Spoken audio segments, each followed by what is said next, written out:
Manusia seluruhnya dari Adam. Adam itu dari tanah.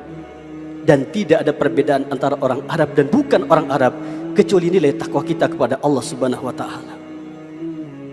Dan yang mesti kita ingat, sekarang kita ini ada di atas tanah Allah, di atas bumi Allah, dan kita akan masuk ke dalam tanah.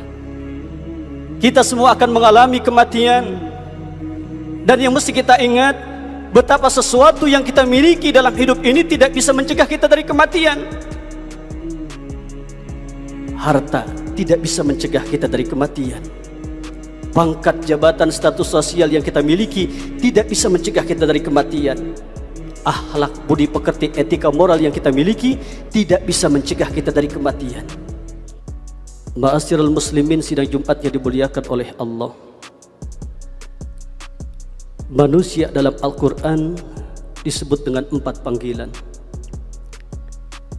Yang pertama adalah Al-Insan, yang kedua adalah An-Nas, yang ketiga adalah Al-Bashar, dan yang keempat adalah Bani Adam. Kalau kita artikan secara etimologi, keempat kata ini memiliki makna yang sama, yaitu manusia. Namun kalau kita artikan secara terminologi, secara istilah, keempat kata ini memiliki makna yang berbeda. Yang pertama, Al-Insan, menunjukkan bahwasanya manusia itu adalah makhluk yang berakal. Al-insanu hayawanun natikun, manusia itu adalah hewan yang natik. Natik itu bisa bermakna dua.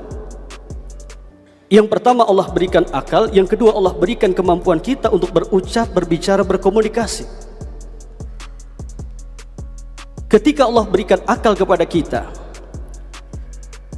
Allah perintahkan kepada kita sebagai hamba-Nya untuk memikirkan kebesaran Allah lewat ciptaannya. Langit beserta isinya, bumi beserta isinya, lautan, daratan. Orang-orang yang suka mentafakurkan alam semesta ini lewat ciptaannya akan bertambah tauhid dan keyakinannya hanyalah kepada Allah Subhanahu wa Ta'ala. Kalaulah di tengah malam kita tengok ke atas langit, langit itu begitu luas, begitu indah, dihiasi dengan awan, ditebari dengan bintang, beratus-ratus, beribu-ribu, bermiliar-miliar bintang di langit, seluruhnya berputar dengan kecepatan beribu-ribu kilometer per jam, tapi tidak pernah terjadi tabrakan. Siapa yang mengatur itu semua? Allah berikan akal kepada kita untuk memikirkan kebesarannya. Belum lagi kebesaran yang Allah ciptakan pada diri kita sebagai hamba-Nya, dalam jasad kita, dalam raga kita, dalam tubuh kita. Sampai Allah tanya kita dalam Al-Quran, wa fi anfusikum afala tubsirun. Sungguh dalam diri kita, dalam raga kita, dalam jiwa kita ada tanda-tanda kebesaran Allah yang mesti kita renungkan. Contoh kecil, Allah ciptakan mesin dalam tubuh kita berupa jantung. Jantung itu bergerak, berdenyut, berdetak, dan tidak pernah mati. Kalau sekarang ini kita berumur 40 tahun, 45 tahun, 50 tahun, berarti sudah 40 tahun, 50 tahun mesin yang ada dalam tubuh kita itu bergerak dan tidak pernah mati. Dan ajaibnya, mesin yang Allah ciptakan tidak pernah terjadi turun mesin. Itulah ciptaan Allah Subhanahu wa Ta'ala. Kemudian yang kedua, manusia dalam Al-Quran disebut dengan An-Nas, menunjukkan bahwasanya manusia itu adalah makhluk sosial yang saling membutuhkan antara satu dengan yang lain. Yang kaya butuh dengan yang miskin butuh dengan yang kaya. Pejabat butuh dengan rakyat, rakyat butuh dengan pejabat. Yang cerdas butuh dengan yang bodoh butuh dengan yang cerdas. Begitulah kehidupan manusia, saling membutuhkan antara satu dengan yang lain.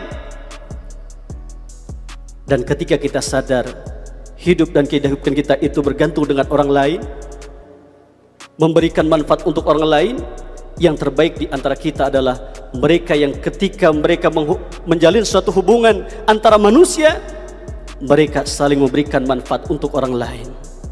Khairun nasi anfa'uhum linnas, sebaik-baik manusia itu adalah mereka yang bermanfaat untuk orang lain. Yang ketiga, manusia dalam Al-Quran itu disebut dengan al-bashar, menunjukkan bahwasanya manusia itu adalah makhluk biologis. Saat hujan kita merasakan dingin, saat haus kita merasakan kita akan minum, saat lapar kita akan makan. Itulah kehidupan manusia. Digambarkan dalam Al-Quran, Kul innama ana basyarum mithlukum. Katakanlah wahai Muhammad, sesungguhnya engkau adalah manusia biasa seperti kalian. Akan tetapi membedakan kita dengan baginda Nabi Muhammad SAW, setiap ucapan beliau, setiap tingkah laku beliau, setiap perbuatan beliau, setiap ketetapan beliau berdasarkan wahyu dari Allah Subhanahu wa taala. Dan yang terakhir, manusia dalam Al-Quran disebut dengan Bani Adam, anak cucu keturunan Adam. An-nasu kulluhum li Adam wa Adam min turab, la fadla li arabiyyin wala ajamin illa bitaqwa. Manusia seluruhnya dari Adam. Adam itu dari tanah. Dan tidak ada perbedaan antara orang Arab dan bukan orang Arab kecuali nilai takwa kita kepada Allah Subhanahu wa taala. Dan yang mesti kita ingat, sekarang kita ini ada di atas tanah Allah, di atas bumi Allah, dan kita akan masuk ke dalam tanah. Kita semua akan mengalami kematian. Dan yang mesti kita ingat, betapa sesuatu yang kita miliki dalam hidup ini tidak bisa mencegah kita dari kematian. Harta tidak bisa mencegah kita dari kematian. Pangkat, jabatan, status sosial yang kita miliki tidak bisa mencegah kita dari kematian. Akhlak, budi pekerti, etika, moral yang kita miliki tidak bisa mencegah kita dari kematian. Kalau seandainya harta dapat mencegah kita dari kematian, tentunya Nabi Sulaiman tidak akan pernah mati. Karena tidak Allah ciptakan manusia sekaya Nabi Sulaiman. Sungguh kekayaan manusia yang paling kaya di muka bumi ini tidak seujung kuku dengan kekayaan yang dimiliki oleh Nabi Sulaiman. Nabi Sulaiman diwafatkan oleh Allah Subhanahu wa taala dan berjumpa dan bertemu dengan Allah Subhanahu wa taala. Kalau seandainya pangkat jabatan yang kita miliki dapat mencegah kita dari kematian, tentunya Fir'aun tidak akan pernah mati. Fir'aun memiliki kekuasaan yang begitu lama, kekuasaan yang begitu hebat, kekuasaan yang begitu luas.